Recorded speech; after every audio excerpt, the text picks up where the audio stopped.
Hello and welcome to my roundup of the PS Plus games of March 2020, and the games this month were Shadow of the Colossus and Sonic Forces. So Shadow of the Colossus is originally a PS2 game and it was remade for the PS4 in 2018.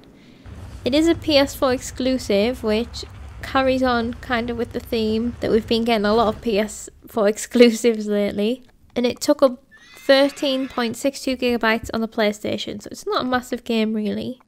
This game is quite loved by the people who played it back when they were kids on the PS2.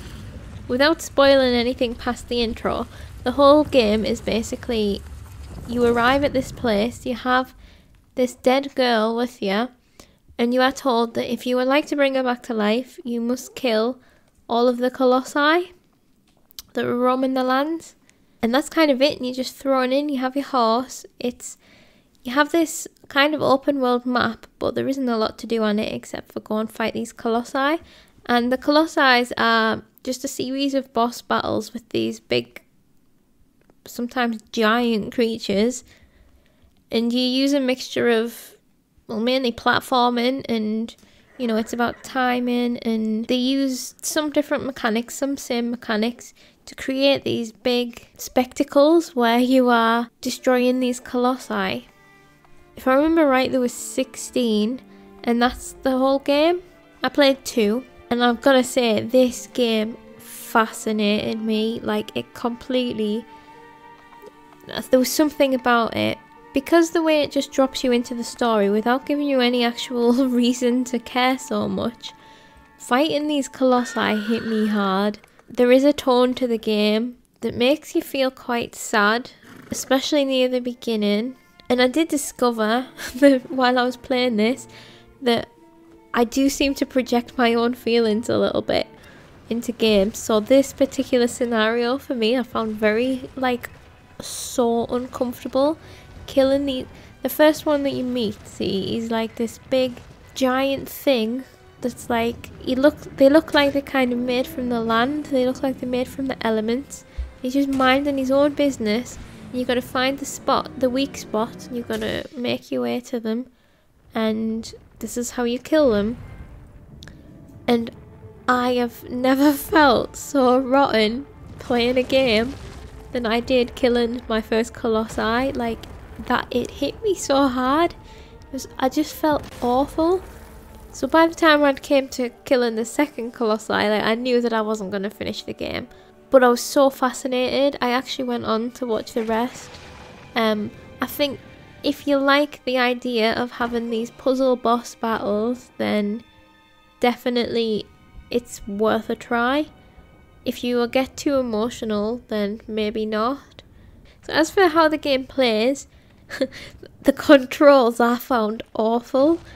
Even just so much as moving your horse, and just the way the combat was, like, if I remember right, I'm pretty sure I had to stop.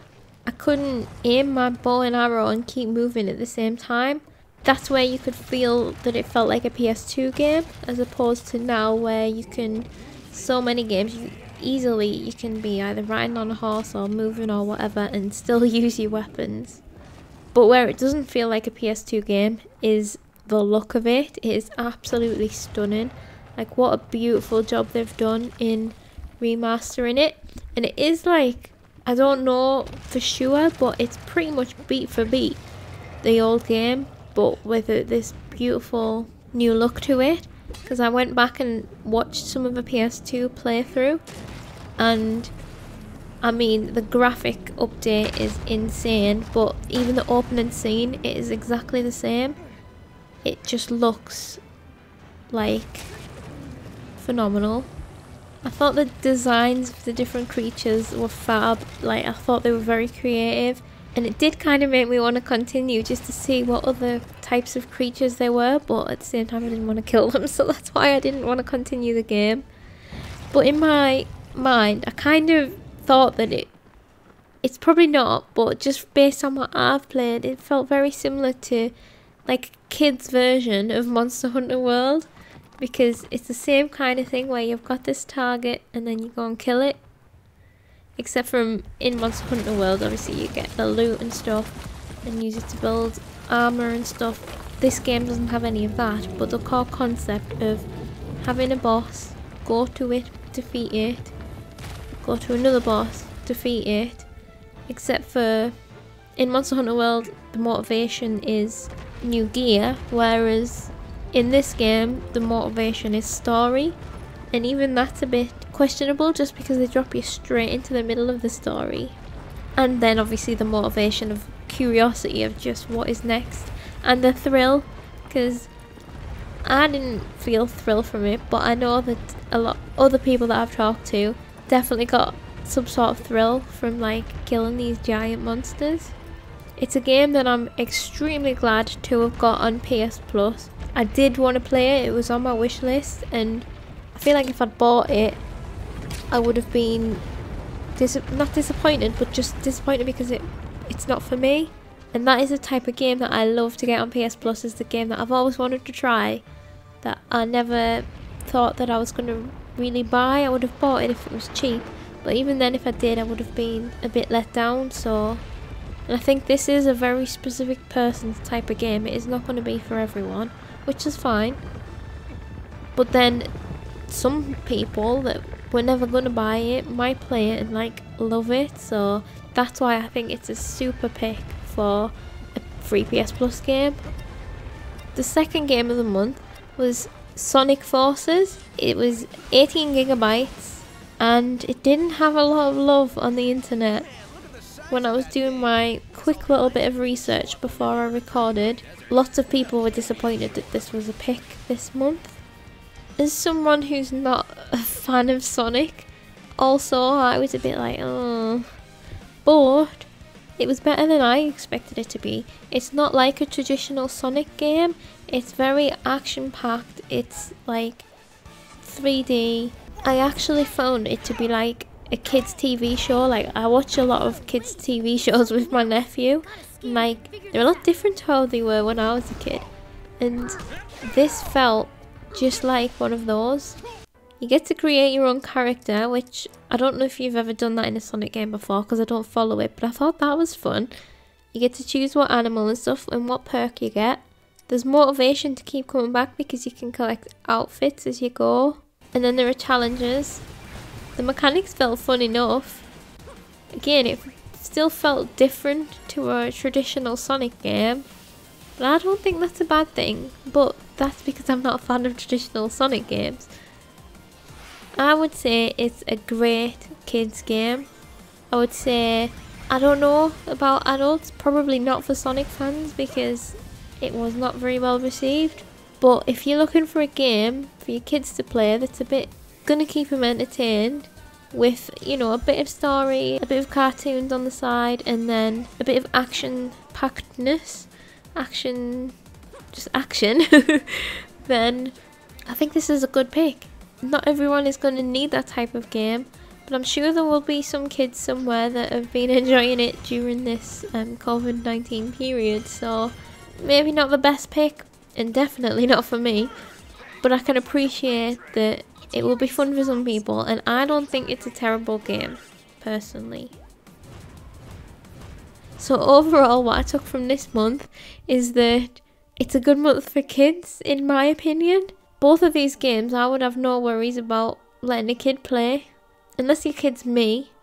And then Shadow of the Colossus, I would have sobbed my heart out if I had played that as a kid. But it's good education for them as well, to see some classic games that may never have been made nowadays, if that makes sense. There's definitely a theme that we have had so many PlayStation exclusives over the last few months, like going into last year.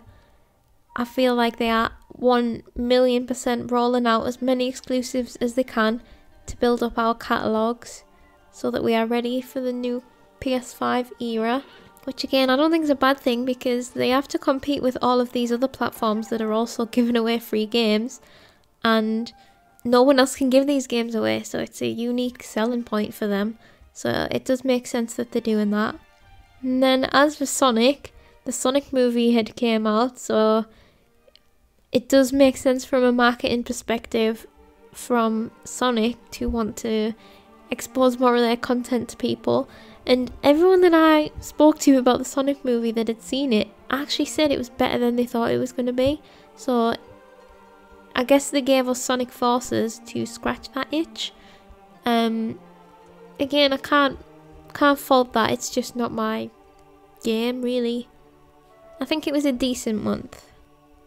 It's not the best month, but it was a month that I got to try a game that I wanted to try, and that game stayed with me, and I'm still glad that I never bought it. So decent month, I think. So just a quick one this month, and next month is April, which will also probably be quite a quick one because the games are Uncharted 4 and Dirt Rally 2.0, 2.0, 2, whatever it's called. And I'm not going to play any of Uncharted 4 because I've only played Uncharted 1 and I do plan on playing the rest of the series, and I don't just want to jump in on 4 and like potentially spoil what happens in 2 or 3. So there will only be one video and the roundup for April, and I'll chat a bit about what I think about that on the next one because I do have some thoughts. Thank you for listening. I'm very behind on my schedule, but by the time that the June games come out, I should be up to date. So with that, I'll just see you soon, eh?